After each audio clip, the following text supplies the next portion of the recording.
అందరికీ నమస్తే అండి. దేశవ్యాప్తంగా కూడా లోక్సభ నియోజకవర్గాలు అండ్ అన్ని రాష్ట్రాల్లో కూడా అసెంబ్లీ శాసనసభ నియోజకవర్గాల పెంపునకు సంబంధించి ఈరోజు 3 బిల్లులను లోక్సభలో ప్రవేశపెట్టారు. సో ఆ బిల్లుల మీద చాలా ఆసక్తికరమైన చర్చ జరిగింది. ఒకవైపు విపక్షాలు వ్యతిరేకిస్తున్నా సరే అధికార పార్టీ సభ్యులు మాత్రం చాలా ధాటిగా ఘాటుగా స్పందించారు. సో ఈ సందర్భంగా అమిత్ షా గారు లేటెస్ట్ కామెంట్లు ఏంటంటే, అసలు డీలిమిటేషన్ వలన దక్షిణాది రాష్ట్రాలకు అన్యాయం జరగదు.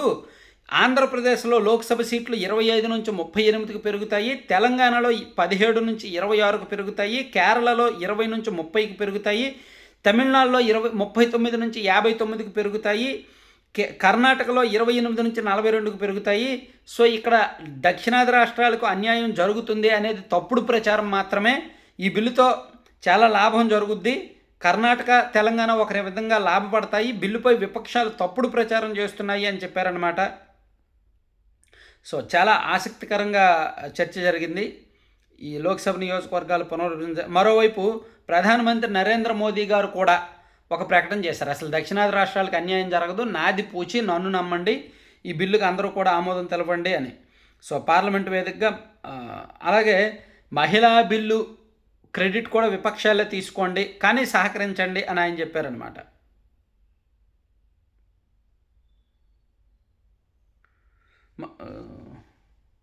సో ఇక్కడ దక్షిణాది రాష్ట్రాలకు అన్యాయం అని ఎందుకు అంటున్నారంటే, 2011 జనాభా లెక్కల ఆధారంగా పునర్విభజన జరిగితే దక్షిణాది రాష్ట్రాలకు అన్యాయం జరుగుద్ది, నిజంగా అన్యాయం జరుగుద్ది.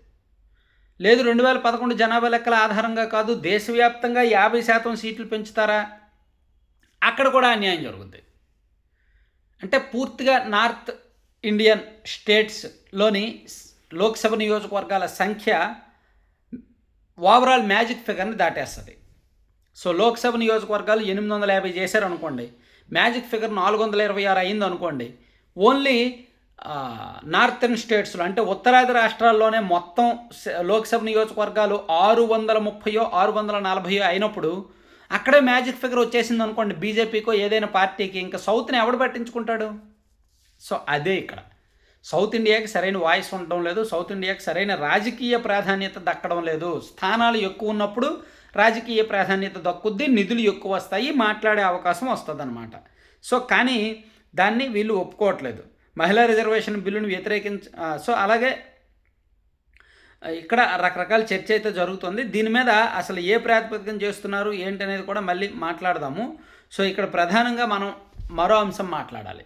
ఇక్కడ మహిళలకు 33% రిజర్వేషన్లు ఇస్తున్నారు కదా, అది చాలా లెక్క ఎలా ఉందంటే, దేశవ్యాప్తంగా కూడా 50% సీట్లు పెంచుతారు. అంటే ఉదాహరణకు చెప్తున్నా, 100 సీట్లు ఉన్నాయనుకోండి ఎక్కడైనా ఒక రాష్ట్రంలో, దాన్ని 150 చేస్తారు. అంటే దానిలో సగం యాడ్ చేస్తారు. అంటే 100లో సగం 50, ఆ 50 దానికి యాడ్ చేసి 150 సీట్లు అవుతాయి. అప్పటి వరకు 100 శాసనసభ స్థానాలు ఉన్న రాష్ట్రంలో 150 శాసనసభ స్థానాలు వస్తాయి. మహిళల రిజర్వేషన్ 33% అన్నారు కదా, అంటే 100లో 3 భాగాలే కదా 33 అంటే.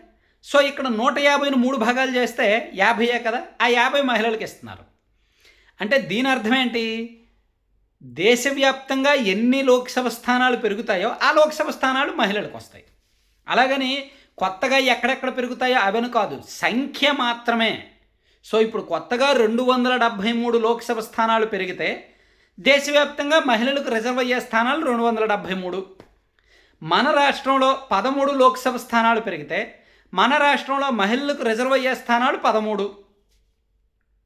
సో ఈ రిజర్వేషన్లు చాలా స్పష్టంగా, అంటే ఏవైతే ఎక్స్ట్రా పెరుగుతాయి, ఏవైతే కొత్త సంఖ్య యాడ్ అవుతుందో ఆ సంఖ్య మహిళలకు రిజర్వ్ చేశారు. అయితే మహిళా రిజర్వేషన్లు చాలా పకడ్బందీగా ఉంటాయి. ఓటర్ల సంఖ్య ఆధారంగా ఉండదు, లాటరీ సిస్టమ్ ఆధారంగా ఉంటుందన్నమాట. సో అంటే లాటరీ తీస్తారు, కొన్ని నియోజకవర్గాల సంఖ్యలను దానిలో వేసి లాటరీ తీస్తారు, ఆ లాటరీ ఆధారంగా మహిళలకు కేటాయిస్తారు. సో ఇట్లా డీలిమిటేషన్ విషయంలో చాలా పక్కాగా ఉంటుంది. అయితే ఇది అంత ఆషామాషి ప్రక్రియ కాదు.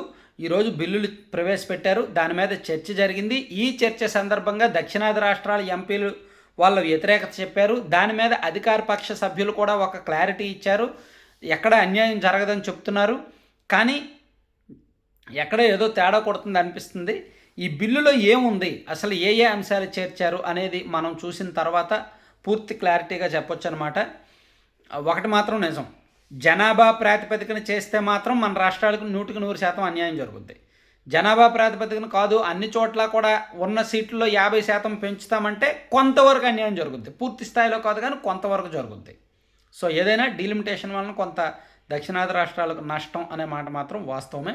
సో దీని మీద కొంచెం డీటెయిల్డ్గా రేపు మాట్లాడదాం. బిల్లు డీటెయిల్స్ వచ్చిన తర్వాత మొత్తం ఆ డ్రాఫ్ట్ ఏముందని చూసిన తర్వాత కొంచెం ఇంకా వివరంగా మాట్లాడదాం. Thank you.